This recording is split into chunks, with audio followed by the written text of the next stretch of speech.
Buenas tardes, agradezco la presencia de todos ustedes a este 55 Congreso Nacional del Grupo Mexicano de Hematología. Es un honor y privilegio para nosotros tener al doctor Pierre Fenot, que es un líder en el síndrome mielodisplásico. Como todos conocemos, el doctor Pierre Fenot es miembro fundador de la agrupación del grupo francés de síndrome mielodisplásico, es también miembro del grupo de leucemia mieloide promielocítica y actualmente labora en el Hospital de San Luis en París, Francia. Doctor Pierre Fenot tiene múltiples publicaciones y actualmente está enfocado a lo que es síndromes mielodisplásicos con lo que son 5-acetidina, lenalidomida, dentro de todas sus publicaciones. Doctor Pierre Fenot, es un honor tenerlo aquí. Por favor. Buenas tardes y muchas gracias por invitarme, especialmente porque es mi primera visita en Guadalajara. Y gracias por darme un título muy fácil. No sé si puedo tener la primera diapositiva.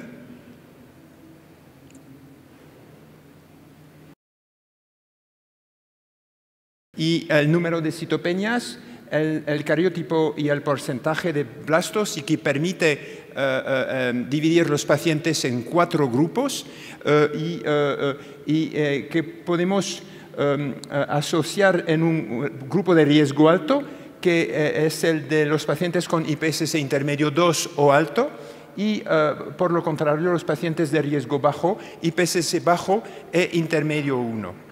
Y este sistema de puntuación es importante porque es simple, todos lo conocemos, y también las agencias de sanidad, especialmente la COFEPRIS o la FDA o la EMA, utilizan este sistema para la aprobación de drogas.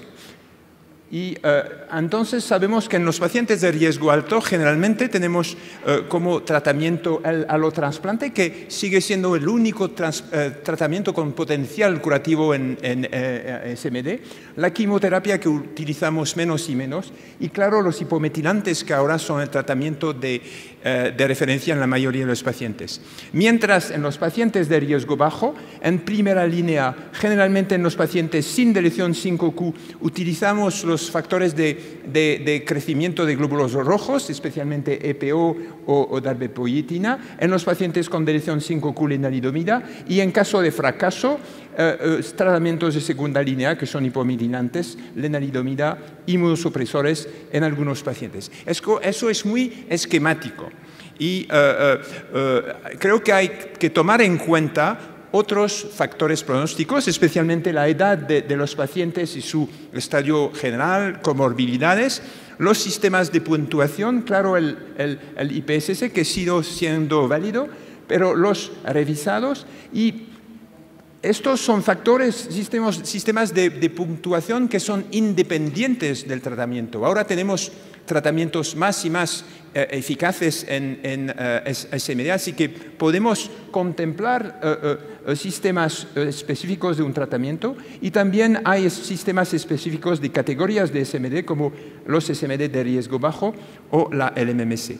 Y es importante también utilizar los factores pronósticos individuales, empezando por los blastos, el cariotipo, citopenias, sobrecarga de hierro, las mutaciones que tienen más y más importancia, y otros factores. Y finalmente, claro, factores relacionados con la respuesta al tratamiento, y finalmente el resultado de tratamientos anteriores. Vamos a empezar con la edad del paciente.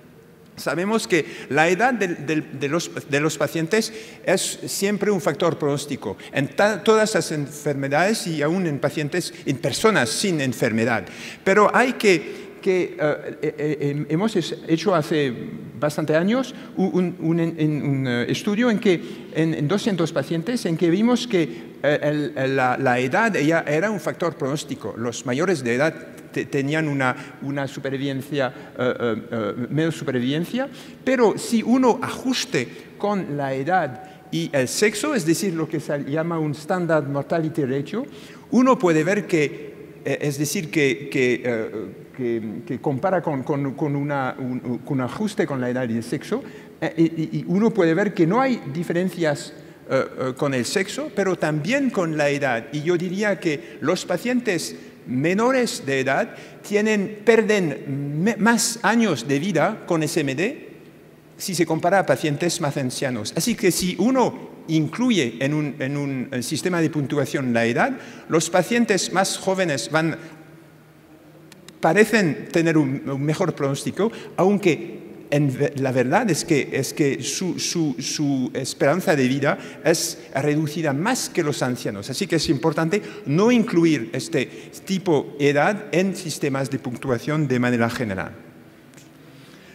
Pero claro que la edad es muy importante en SMD y el allotrasplante generalmente se hace solo hasta un 65 o 70 años en pacientes sin comorbilidades. La quimioterapia intensiva hasta los 60-65 y pometinantes creo que se pueden hacer en pacientes en mayores. También la EPO, quelantes de hierro, por supuesto, y lenalidomida no hay ningún límite, pero prudencia debido a las citopenias.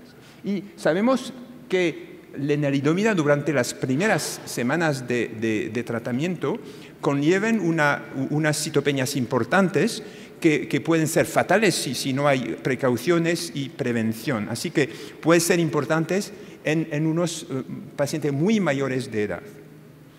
Ahora, mientras que con, por ejemplo, azacitidina, son resultados del ensayo azacitidina 001 que comparaba azacitidina y tratamientos de referencia y como podéis ver, la diferencia entre azacitidina y los otros tratamientos es muy importante, aún más importante que en el conjunto de los pacientes. Así que azacitidina generalmente es bien tolerada en ensayo, en ancianos, en este caso en pacientes mayores de 75 años de edad.